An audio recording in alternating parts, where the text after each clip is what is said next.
Bonjour, dans ce petit tutoriel vraiment rapide, je vais vous montrer comment changer de balle de laine, commencer une nouvelle balle dans un milieu de rang.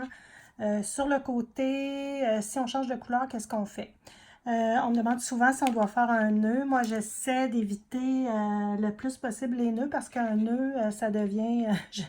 c'est un moton finalement, excusez le terme, là, mais ça finit par faire une bosse à quelque part qu'on ne veut pas.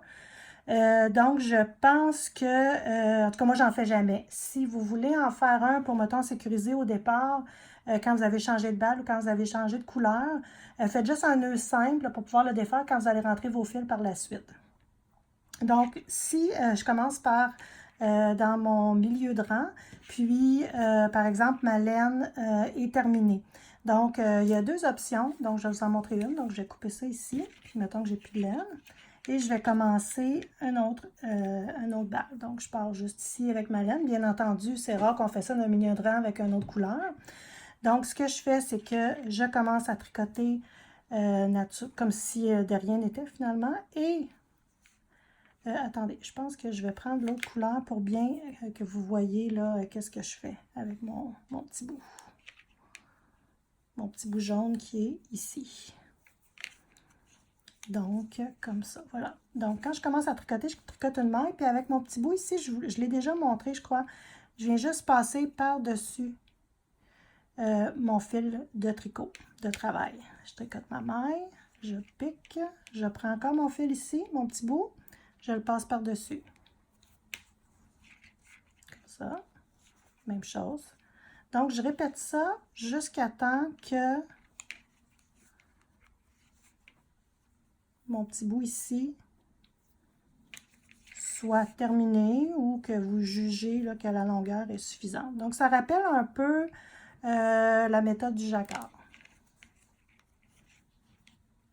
Comme ça, je passe par-dessus ma laine grise. Donc, tout en travaillant, ce que ça fait, c'est que ça vient rentrer mon fil. Donc, à la fin, on n'a pas besoin de rentrer de fil. Seule chose qu'on a besoin de faire, si jamais on a comment dire, on a trop long, c'est de venir couper. Donc là, c'est sûr que ça paraît parce que ma couleur est différente, mais à l'endos de votre tricot, ça ne paraîtra pas. Et ce qui est le fun aussi, c'est qu'à l'endroit, ça ne paraît pas non plus. Ça ne vient pas faire une épaisseur parce qu'il y a des façons, là, soit qu'on vient le joint russe ou ces choses-là, ça va donner une épaisseur sur notre fil. Donc, soit cette façon-là de faire. Donc, je n'ai pas fait de nœud. Et vous pouvez le faire à la longueur là, qui va vous sécuriser, puis vous allez, votre fil va être rentré, puis on n'en parlera plus. Donc, fait que ça, c'est une façon de faire que maintenant, j'utilise à toutes les sauces, le plus souvent possible. Là, vous allez me dire, oui, mais quand je reviens, si je finis, puis je regarde ça ici, j'ai celui-là qui n'est pas rentré ici. Donc, comme là, je suis en aller-retour, quand je reviens, je ne le fais pas sur le côté envers, c'est plus difficile, puis ça change rien. Quand je reviens, je fais juste le monter un petit peu, puis je fais la même chose de l'autre côté. Donc, toutes les fils sont rentrés au fur et à mesure, et surtout pas de nœud. Si vous êtes sur le côté ici, et vous voulez, encore une fois, vous avez besoin de changer de balle. Je vais juste prendre mon petit jaune ici. Ici.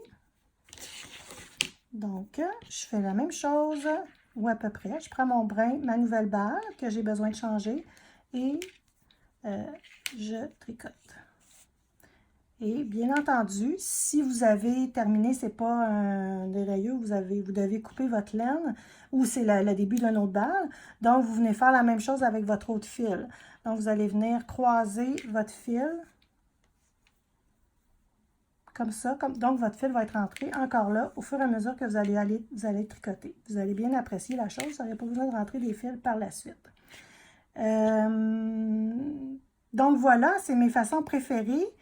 C'est certain que d'autres façons, je vais couper ça ici, et c'est de venir joindre les deux laines ensemble en les mouillant. Donc, on vient les feutrer à ce moment-là. Fait que là, c'est sûr que, comme je vous disais tantôt, ça vient donner une petite épaisseur supplémentaire, mais bon, c'est quand même pas la fin du monde. Donc, je vais prendre vraiment les deux bouts de mes laines. Donc, encore là, juste pour vous montrer, là, j'ai les deux couleurs. On les met dans le creux de notre main ici, puis on vient mouiller idéalement et je vous épargne mais la meilleure chose, c'est la bave. Vous pourriez toujours le faire avec de l'eau. Donc, c'est de venir feutrer la laine. Ça va fonctionner si votre laine, elle n'a pas été traitée au superwash. Donc, elle est non traitée et qui est 100% laine. Donc, dès qu'il y aura de l'acrylique, du nylon, ces choses-là, ça ne fonctionnera pas. Donc, vous voyez là, voilà, donc ça fonctionne bien. Il y a une mini épaisseur de plus, mais c'est pas énorme non plus. Donc, c'est une autre façon de faire. Pour ma part, je préfère la première, mais il y a celle-là aussi. Si jamais, puis comme je viens de vous montrer ici aussi en changement de fil, vous n'avez pas besoin de rentrer vos fils, donc ça vous évite aussi de faire un nœud parce que vos mailles ne seront pas lousses parce que souvent, ce qui nous fatigue pour on a le goût de faire un nœud, c'est que quand on change de balle, nos mailles deviennent lousses à cause du petit bout là. Donc, en les rentrant tout de suite comme ça fait une belle bordure puis il n'y a pas de problème. Donc, voilà, j'espère que ça va vous donner un petit coup de main concernant le changement de laine et de couleur de balle et qu'est-ce qu'on fait, qu'est-ce qu'on veut, on ne fait pas. Donc, voilà.